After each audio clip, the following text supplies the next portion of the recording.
Anda pernah nggak merasa deg-degan waktu dengar kabar pengawas sekolah mau datang? Rasanya kayak mau diadili ya. Nah, gimana kalau saya bilang peran yang kesannya menakutkan itu sekarang berubah total? Yuk kita bedah bareng-bareng transformasi besar pengawas sekolah di Indonesia dari yang tadinya dianggap jaksa jadi seorang mitra. Jadi, sebetulnya apa sih inti perubahannya? Ini tuh bukan sekedar ganti nama jabatan loh, tapi ini adalah pergeseran yang mendasar banget dalam cara kita melihat dan mengelola kualitas sekolah. Yuk kita lihat bedanya jaksa sama mitra di dunia pendidikan. Coba deh lihat kutipan ini. Jaksa pendidikan. Wah, istilah ini kayaknya pas banget ya buat ngegambarin peran yang lama. Fokusnya itu dulu ke audit, cek administrasi, pokoknya cari-cari apa yang salah.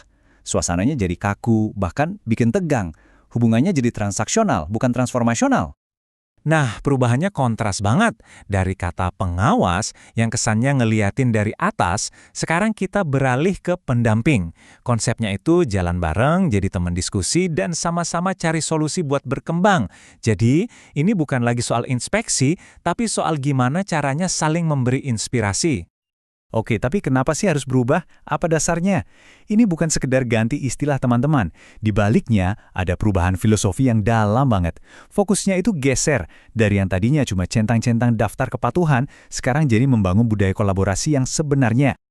Nah, ini dia jantung dari filosofi baru itu, refleksi dialogis. Istilah ini jadi kunci di peraturan tahun 2023 dan mengubah cara interaksinya. Bayangin deh, bukan lagi sesi tanya-jawab satu arah kayak interogasi, tapi diskusi dua arah. Pendamping dan pihak sekolah duduk bareng berefleksi, oke, apa nih yang udah bagus? Apa yang bisa kita tingkatkan bareng-bareng? Tentu saja, ide sebagus ini nggak bisa cuma jadi wacana kan? Harus ada fondasi hukumnya yang kuat.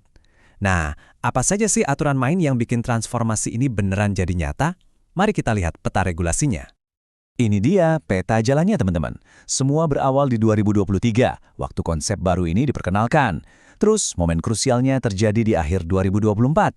Jabatan pengawas secara resmi dilebur jadi satu dengan jabatan fungsional guru. Nah, puncaknya nanti di tahun 2025, di mana semua aturan baru termasuk soal beban kerja bakal berlaku sepenuhnya. Dan ini mungkin perubahan yang paling radikal dari semuanya. Jabatan pengawas sebagai jenjang karir yang terpisah itu sekarang resmi dihapus. Jabatannya diintegrasikan langsung ke dalam jabatan fungsional guru. Ini bukan cuma soal administrasi loh, ini sinyal kuat bahwa hierarki lama sudah berakhir dan era kemitraan benar-benar dimulai. Oke, jadi perannya udah berubah. Terus, kerjaan seorang pendamping ini sehari-hari ngapain aja? Skill apa yang harus mereka punya sekarang? Yuk kita bedah lebih dalam lagi. Jadi, keahlian yang dibutuhkan sekarang tuh jauh lebih dari sekedar periksa-periksa administrasi. Seorang pendamping itu diharapkan bisa jadi 4 hal ini. Pertama, jadi fasilitator yang memandu diskusi. Kedua, jadi coach yang bantu guru menemukan potensinya sendiri. Ketiga, jadi mentor yang bisa berbagi pengalaman. Dan keempat, jadi trainer yang bisa ngasih pelatihan yang dibutuhkan. Ini pergeseran besar ke arah soft skills. Coba deh lihat dokumen resmi ini. Ini nunjukin banget gimana pola pikirnya berubah. Dulu mungkin kita bayangin ada inspektur dari luar datang untuk menilai. Tapi sekarang, model barunya itu menekankan siklus yang terjadi di dalam sekolah itu sendiri. Perencanaan, pelaksanaan, evaluasi, semuanya jadi proses kolaboratif yang dilakukan di dalam sekolah. Dan pendamping hadir sebagai fasilitator, bukan sebagai hakim. Nah, sekarang pertanyaan yang paling penting, terus dampaknya buat kita-kita di sekolah apa dong? Gimana perubahan kebijakan ini bakal terasa di lapangan? Angka ini penting banget buat dicatat, 37,5 jam per minggu. Ini adalah beban kerja efektif guru. Dan poin kuncinya adalah, tugas-tugas pendampingan ini masuk ke dalam jam kerja itu. Jadi ini bukan tugas tambahan di luar jam mengajar. Saya ulangi ya, ini adalah mendefinisikan ulang pekerjaan, bukan menambah pekerjaan. Ada satu angka penting lagi, 2. Maksudnya adalah 2 tahun masa transisi. Ini adalah waktu yang diberikan bagi para mantan pengawas untuk mendapatkan sertifikat pendidik. Jadi ini menegaskan lagi bahwa mereka sekarang adalah bagian dari keluarga besar guru dan kualifikasinya pun harus sama. Oke, jadi kalau kita rangkum, intinya apa sih? Buat para pengawas, ini artinya transisi dari inspektur menjadi mentor yang butuh skill-skill baru. Buat para guru, ini membuka jalur karir baru yang lebih terintegrasi. Dan yang terpenting, buat sekolah, ini adalah langkah besar menuju pemberdayaan dari dalam dan penjaminan mutu yang lebih kolaboratif.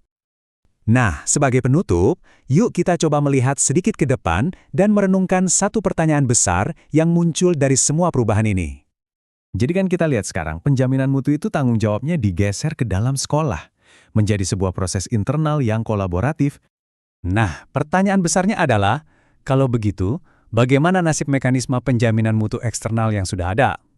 Apakah mereka juga harus ikut berevolusi? Nah, ini dia tantangan berikutnya yang perlu kita pikirkan bersama untuk masa depan pendidikan di Indonesia. Terima kasih sudah menyimak.